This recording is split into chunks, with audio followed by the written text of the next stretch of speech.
Hello again, Knights fans, and welcome to episode 15 of Knights Baseball Roundup. As always, head coach Gary Puccio is here. I'm Tommy Mead. Special edition this week, Coach. We are in Norwich, Connecticut, inside the hitting tunnel here at beautiful Dodds Stadium. You guys just had your workout. How did that workout go? Pretty good. Kids look ready and eager to play. Great. Let's take a look back at last weekend. Obviously, you had to win 3 out of 4 to get in. Big series against Mount St. Mary's. First game of the weekend, you're up 2-1 in the 7th inning. You take Joe Flack out. You put in Logan Frowdy to pitch the 8th inning. What went into your mind for that decision? You know, actually, I got to give Logan credit for that because he had come to me. I had talked to Logan about coming in relief on Saturday, and he had come to me and said that that Friday's normally his bullpen day for throwing Sunday. So he said instead of throwing a bullpen, he goes, if you need me for 30 pitches, I can throw in the game. So I said to him, that's a great idea, and it turned out top of the 8th, why not? So we did that, and it worked out pretty well. Now, after your offense broke it open in the bottom of the 8th, were there any thoughts of not having him pitch the 9th? No, because my feeling was once he was up, we wanted to throw 30 pitches, and he'd only thrown 16 in the 8th inning. So his normal bullpen would have been 30, so I said just finish it out. Okay, now the first game on Saturday, you got a pretty good performance from Joe Borelli. You gave up 4 runs, and you guys lost the game. What was the message to the team after the first game of the doubleheader? You know, I told them when we got back to the dugout, back to the locker room, that they seemed very down. And I asked them, I said, did we just get eliminated? I don't know it. And they all looked at me, and I said, how many games we got left to play? 2. I said, how many games we need to win to get in? And they said, 2. I said, well, then that tells me we still have a shot. So, therefore, go out there and win the licks, too. It's that simple, you know. Let me backtrack one thing to Friday's game because you said it was 2-1, but I think the key to that game was in the top of the, I believe it was the 6th inning when they had 1-1 in first and second, and they hit a ball to right center field that Riley made a phenomenal catch of, and you know that kept the game tied. And I think if that ball drops in, Mount gets a lead early, and they only had to win twice. So I think Riley set the tone for the weekend with that play.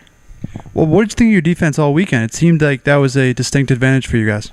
Yeah, I looked at fielding percentage for the weekend. It was like .985, which is almost major league level. It was outstanding, and that doesn't even take into account some of the great plays. I mean, Matty made some great plays at short, Bobby at third, Dylan at second, and Riley in center. Shane almost came up with a spectacular catch too. So we play good defense. I mean, that's what I kind of pride ourselves on, and it seems to be working.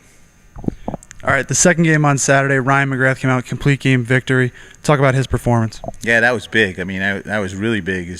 I told Ryan, I said, backs against the wall, you've been super all year, and that's those situations for us when we've had to have a win. And he came through terrifically. And I think Riley drove in all 4 runs at a bases clearing double early in the game. It gave us the 4-2 lead. And once Ryan had the lead, there was no stopping him. That's his 7th win of the year. I mean, it's incredible for a kid that threw 10 innings last year.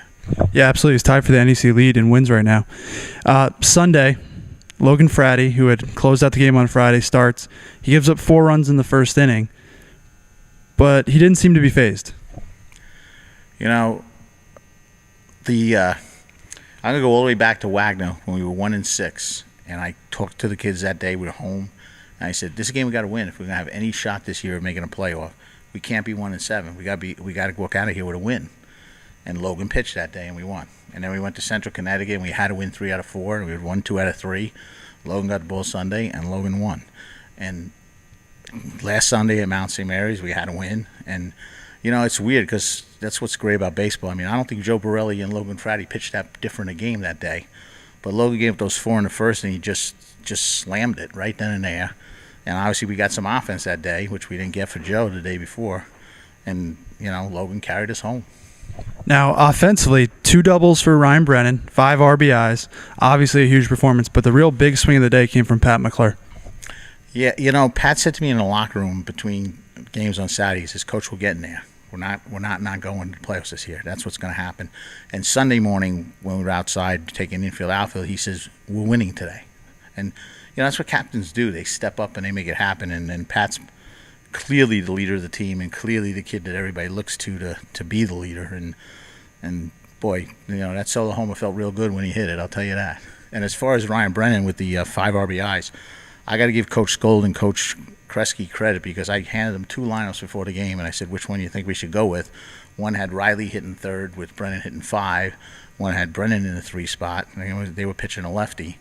And they both said, let's go with Brennan. And I said, okay, let's do it. And the kid gets 5 RBIs. So that was a pretty good decision on their part. Now, obviously, the team had a lot of fun on Sunday, but a bittersweet moment every year comes Senior Day. Before the game, what were your thoughts saying goodbye to the 8 seniors? You started with Joe Borelli and ended with Eric Snyder, which is probably, I love every one of those kids, but Joe's always, for whatever reason, been pretty special to me, and Snyder's been the kid that's made my program. I really believe that. So, they've been absolutely phenomenal kids. I said this a couple of weeks ago. I've never had a bigger group like that where there's 10 or 12 of them that I felt that close to and that warm about. And they're just they've been terrific. They made the playoffs as freshmen. They made the playoffs as seniors. You can't ask for much more. All right, so back to the present now. Obviously, you had your workout today. Tomorrow you face the number 1 seed Bryant Bulldogs. What do you expect out of the Bulldogs?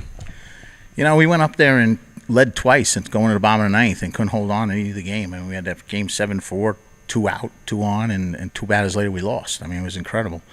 And then the 6-5 game, we were up in the bottom of the 9th that we battled back. It was Ryan McGrath's game. So, look, they were good. They were a buzzsaw. That weekend they were hot as anything, and it just, everything went their way. And now we're getting them on a neutral field. And yeah, they're the best team in the league, and they've proven that. But I think we've also proven that we can play with them. And hopefully, we only got to be in 1 out of 5, That's pretty good. All right, Coach. Just to kind of conclude, tomorrow's game will be at noon. The games are available all weekend on necfrontrow.com, so you can log on and watch the action live so you can see your Knights play. Any word for the fans out there? Yeah, in 2012 when we made the playoffs the first time, people could say it was a fluke or it was just, we got lucky, whatever. When you make it the second time, it kind of validates what you work for. And, last year we finished last. It was the first time in 20 years I finished last as a coach, and it wasn't a good feeling. And I kind of promised the alumni that things were going to be better under me here. And last year I felt that, that wasn't really happening. So it's a real good feeling to get us back to the playoffs and make people realize that this is a good baseball program.